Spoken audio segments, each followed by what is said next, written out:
You're listening to It Came From the Radio. You know, this is Dr. Feldy, Jennifer Lee Feldman. I'm here as Michael Farris Smith. He's a novelist, screenwriter, filmmaker, writing with a Southern Gothic intensity. He's the author of Desperation Road, Nick, and the brand new Lay Your Armor Down. Michael Farris Smith often writes from Oxford's Spring Street Cigars, where the atmosphere of leather chairs, camaraderie, and smoke fuels his creativity. Welcome. Thank you. That was a very lovely intro. I like the cigar part especially. Well, I got that from your PR person, so don't give me any credit for that. But this one I wrote myself. All right. So now you wrote Desperation Road, which I haven't read, sorry. And then you had to convert the novel into a screenplay, correct? Correct, yeah. And then it was made into a movie starring Mel Gibson. So quick question, technicalities, like what's that like converting a novel into a screenplay? What's the blood, sweat, and tears and time that goes into that? It's very different. I mean, you Hmm. take a 300-page novel and squeeze it into a 95-page script. It's quite the trick. What I did was I went and grabbed like the tent poles, right? Like all the Hmm. things that I knew belonged. And then just kind of work from there. You have to kill your darlings quite often because you can't get everything Hmm. in there that you want to get in there. Um, but to the director's credit, she said, I really want the novel on the screen. So that kind of, liberated me a little bit to really just dig in, find those things that connect to the story from the first page to the last, all those kind of highlights in between that put the story together, and then fill in the gaps with, whatever you could bring with you and things that were important to the linear aspect of the film. There are different things to think about in terms of movements of a crew and just what's Hmm. possible in the course of a day. It's definitely an exercise in economy, if nothing else. Hmm. But I Now, enjoyed it. I like doing something different. I like doing it. now, a lot of novelists know nothing about making films. Like I've Yeah. spent my life on a film set, I don't know, almost every day in the last week. So Yeah. did you have to spend a lot of time on film sets to be able to write screenplays and work with the directors? I had never set one foot on a film set. I'll tell you Ah. what happened was when a few of the novels started to option, there was a phone call, and this is going to Hmm. sound obnoxious, so I apologize, but this is what happened. I'm on a phone call with agents and managers and whatever, and they said, "We'd like to attach you to have first crack at doing the adaptations. Would you like to Hmm. do that?"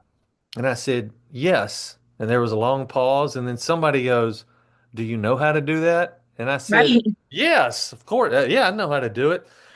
So the call went on. Everybody hung up. I immediately picked up the phone and called my manager and I said, "Hey, I need to know two books about screenwriting that I can order right now and start figuring out how to do this." And he just started laughing. He's like, "I know you didn't know how to do it, but that was the absolute correct answer." And that's what I Right. did. I ordered a couple of books and Wow. I just started, trying to figure out how to do it. And I started watching movies in a very different way, Uh-huh. too. Yeah, I mean, it was a great learning experience, but I had to learn how to do it really quick too, which, you Yeah. know, yeah, necessity, drives a lot of things. Right. And you know what? I was told that by a mentor. I guess I'll call her like a mentor, and she's got to be in her 80s now. And she won awards from Gaia for like Tai Chi videos and workout videos. But she told me back in her 20s or 30s, I want to say, that someone asked her, "Do you have workout videos?" And she said, "Yeah." And she just came out with workout videos, but she ended up winning awards. So here you are, doing obviously a great job because people want to have you around. So we're gonna move on to the next question. So still on this desperation mode movie now. Has Mel Gibson. He's obviously a big star. If you don't know, listeners, maybe just look him up. Now, this stood out to me as this actually coincides with a conversation I had less than 24 hours ago. So Mhm. you said in another interview that you were actually asked to be on set, that some of the actors, Mel Gibson, other actors were really respectful of your screenplay, and they would say, "Oh, is this like the novel?" So some of them were reading your novel and your screenplay, which, as an actor, most of the time I'll just read the script. I'm not going to read every adaptation. I'm just going to read my Yeah. lines for what I have to know for the day. Now, usually, I'd say, I don't know what percentage, I don't know if it's like 80%. the writers not really wanted to be on set. Like the directors just want the script. They want to do what they have to do. They might Hmm. even want to kick out the writer. And a friend was telling me on set, who's a writer director yesterday on a movie set, how he wrote a script and was actually secretly kicked out by the director. They just paid him off. They took all the credit for his work, and Yeah. but you had the opposite happen. So my question is, why do you think? And it's okay if you sound conceited, like this is a bragging rights. Like, why do you think Yeah. they wanted you there? 'Cause that's not really that common. It's not common, and I think Yeah. I had just about everybody, at least one person told me that a day. And I don't understand why. It doesn't make any sense to me. I would give credit to Nadine Crocker, who directed the movie.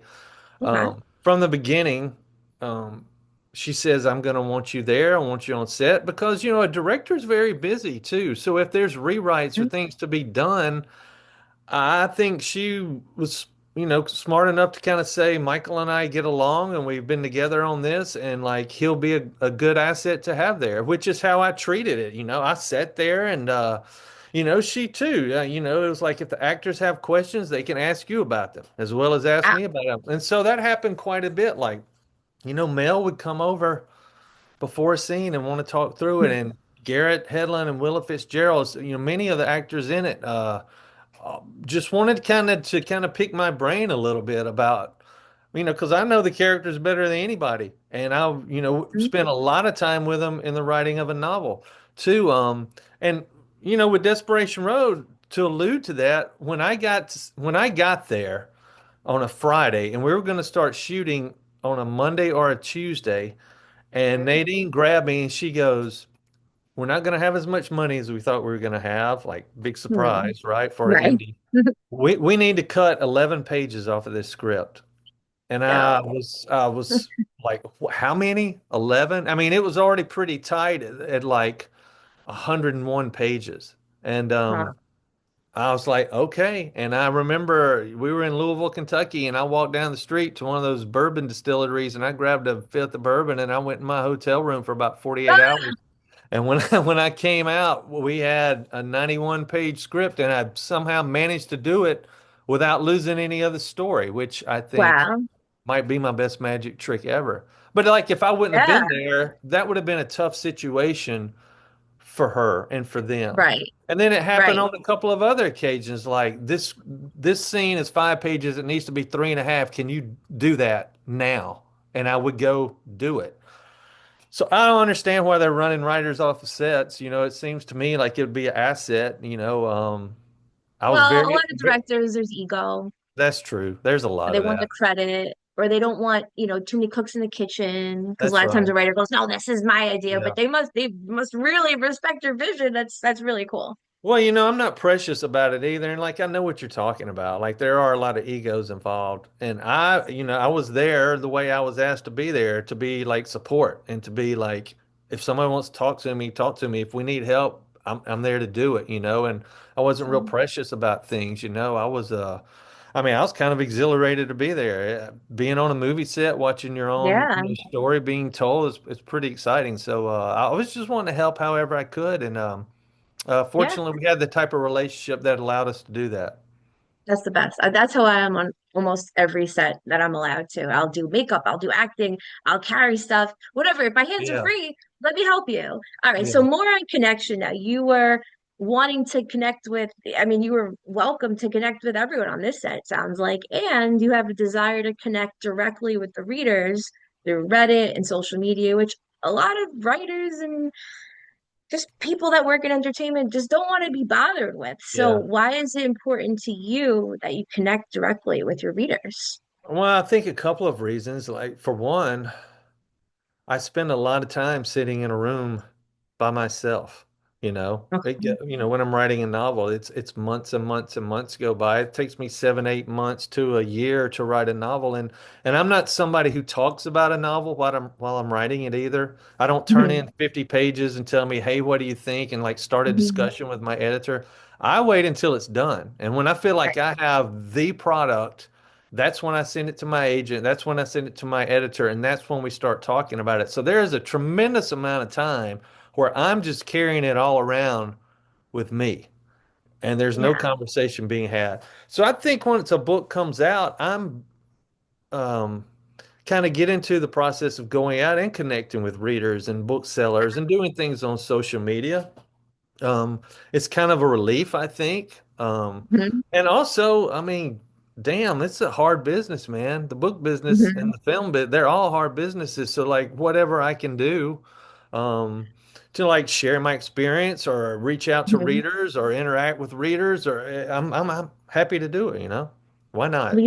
you said here, and you said in another interview, which I took an interesting mental note because a lot of people aren't like this, that you'll write the whole thing and then you'll ask for opinions and notes. Whereas I've worked with so many people, two, two are professional impersonators, and they both, very interestingly, would have to call their mothers in between writing sketches or a Oh, wow. podcast with me. I don't need to call my parents. I can just do what you do. I'll do it. I feel confident. But they're calling their mothers are calling people on intercoms and mansions. They need to have other people's opinions every 2 seconds. Is this a funny joke? Is this good? Is this good? So my question to you, psychoanalysis, did your parents or did someone instill a confidence in you that maybe you don't need to ask for feedback and you can just do it yourself? Like, how do you think you got like that? Wow. That's a really good question, and I've never been asked that before either. I think a lot of people, like even writer friends of mine, are surprised when they find that out about me too, that I don't go fishing. Mm-hmm. Yeah. That's a good question. I did a lot of reading author interviews, and I still do. And I love interviews with directors, actors, musicians. I just get behind the curtain.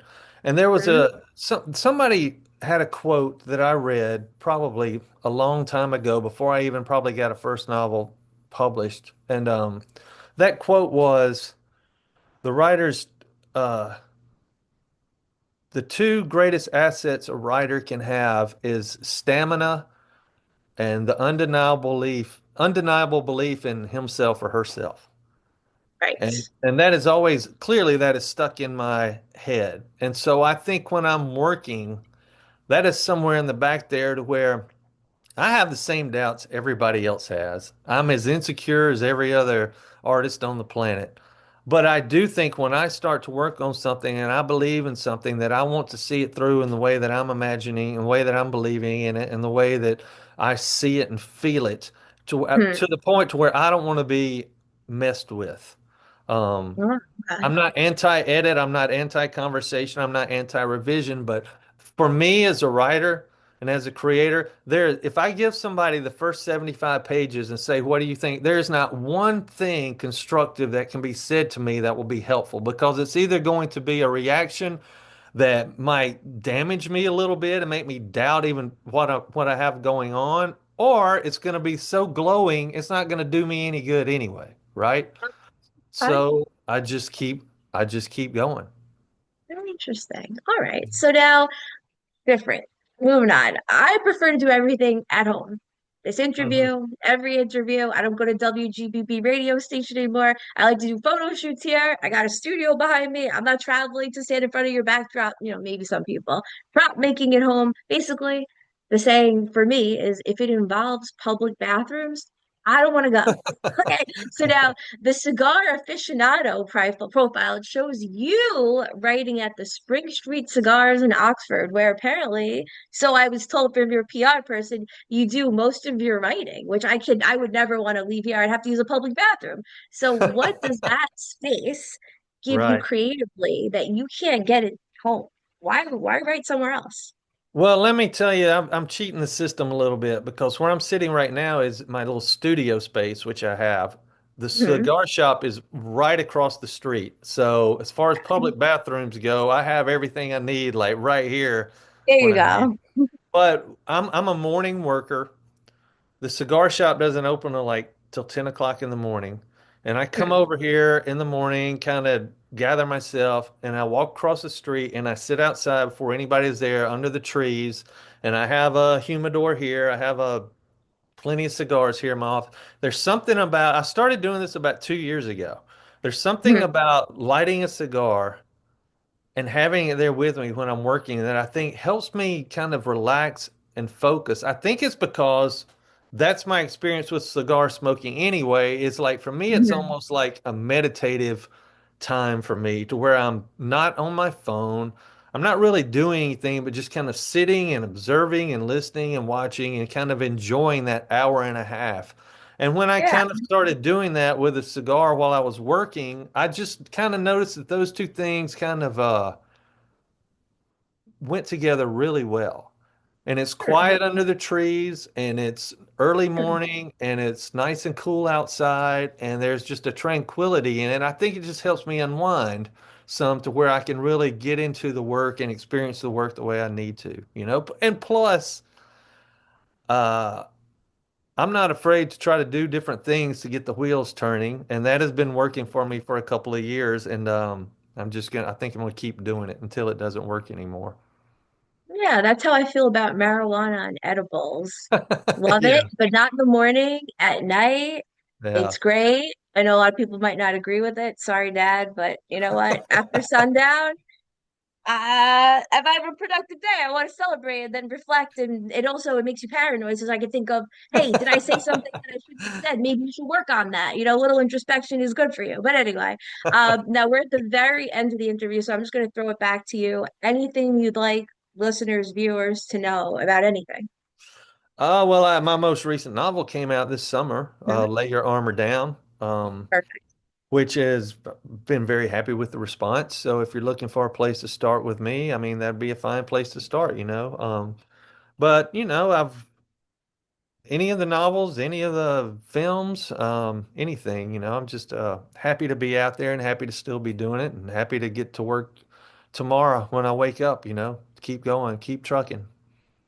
Now, my final question, just made this up right now. So you do music with Yeah. MFS in the Smokes, Yeah. addition to writing. You have to pick one right now. You can only do one. Music or writing novels or screenplays. Which one? What do you do?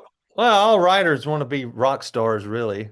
So the music's cool though, because it gives you that instant gratification, right? You go out in the Okay. bar and you play, and it's exchange with the audience, and you put a song together, and the band plays it, and you go out and play it 3 days later. Whereas, like we talked about, I sit alone for a long time.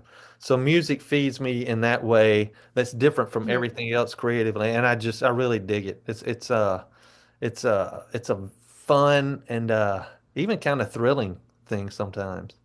Yeah, yeah, music definitely could be thrilling. On Yeah. that note, we're at the very end of the interview. Please tell viewers, listeners where to find you, websites, You social can media. find everything on my website, michaelfarrissmith.com, and I'm on Instagram also at Michael Farris Smith, all one word. All right, my final thought for now would be what I always think. Cut the middleman. No middlemen. Go everything directly. I I'm amen to not going to give that. you the backstory on that today, but anyway, everything was great. Thank you, Michael Farris Smith. I really appreciate you. Very interesting things. I'm going to have to see more of your work and do more of a deep dive. I think 2 hours of research was something, but we're going to be stalking you a little bit. So, if you feel like stalker energy, which I have a lot of those right now, that's me. All right. On that Okay. note, I got to do the live show for It Came from the Radio. So now more for It Came from the Radio live show and back to the studio with Mark Torres.